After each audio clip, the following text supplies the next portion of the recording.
This is my impromptu speech on the topic, if I had invented schools. If I had invented schools, I would definitely have loved to make the schools more personally educated.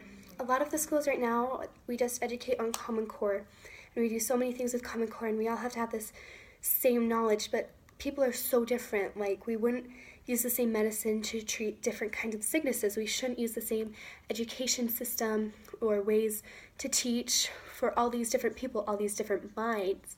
So I would like to make it more personal.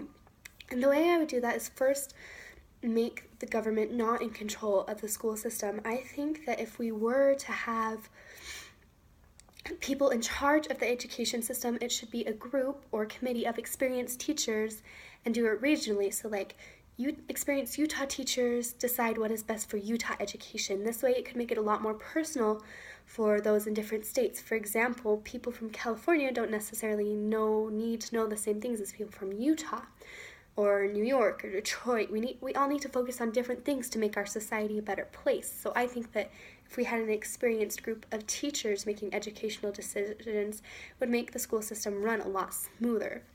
Also, I would like to make many programs to focus on the different talents of kids, like build art programs and music programs, and not spend so much time on that Common Core stuff.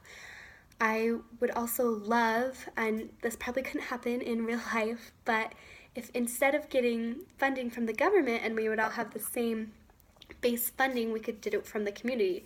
For example, like the geometry kids could go build basketball courts for people in the community, and that's how they'd get money. Or we could build, the people in shop could build sheds for the community, and that's how they would get their money from the program. I understand that this would only work in big cities with lots of people willing to spend money. So I think that there does need to be some governmental intervention so we can get funding for our schools. I would also like for the schools to not have more than 300 kids. Like, I live in a school that has 150 kids, and I know every single teacher, every single student. If one student is having a bad day, everyone knows and everyone helps. It just is a much more community feeling. It's not so much a us versus them, or there's not many cliques, because we all know each other. It also helps us respect our teachers more because we know them on a personal level, and we want to impress them. We want to live up to their expectations almost. When you have a big class and you don't know your teacher personally, it makes it easier for you to not want to live up to their expectations because you don't know them so personally. So for these things, I would love to make school more community involved and more personal. That is how I would have invented the school system.